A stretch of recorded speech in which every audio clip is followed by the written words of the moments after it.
Khalistan movement, of course, in the 1980s and 1990s, wanted to break free after 1984. The Khalistan movement grew into this massive militant movement. They realised that under Indian control, Indian brutality, it needed its own sovereign state. Of course, the Khalistan movement does have a longer history than that, but it certainly grew legs in the 80s and 90s, but through militancy. But it realised, and after a brutal, terrible genocide, let's call them for what they are, that the movement was brutalised into submission. And it realised that militancy was just not going to win the day.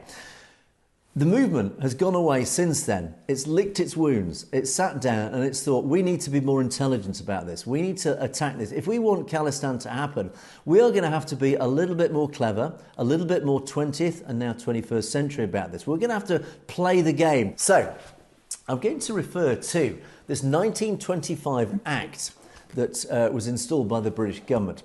The Sikh Gurdwaras Act of 1925 was introduced to transfer control of Gurdwaras from hereditary Mahants, they were the religious leaders, to community management under the Shiromani Gurdwara Parbandhak Committee, the SGPC. So this 1925 Act, again, created the SGPC, and at the time, it democratised. It gave the power of control of the Gurdwaras to the people, away to some degree from the hereditary Mahants to the people. So it was a democratic move. Now, the SGPC was established solely to manage historical Gurdwaras in the Punjab. Other states, Haryana, Delhi, formed their own SGPCs to cover their areas. So the Act provided democratic oversight for Gurdwara. A crucial question remains, does this Act extend to the Akal Takht? Again, why is this important? So, unlike a Gurdwara, the Akal Takht is the highest Sikh authority, as we've talked about. It does make decisions for the Panth. It issues hukam namas across the diaspora. It affects the global Sikh community. It was established by Guru Hargobind in 1606. And it has historically functioned independently of any governing body. That's important. So the Act does not explicitly put the Akal Takht under the SGPC.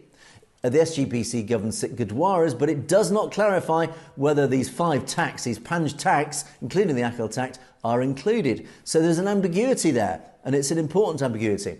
It raises this crucial question, is the Akal Takht merely a Gurdwara, or is it a distinct religious political institution?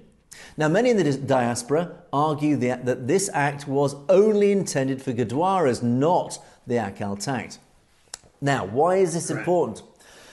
Because the Sikh community and the Khalistan movement want to regain and reclaim Sikh sovereignty,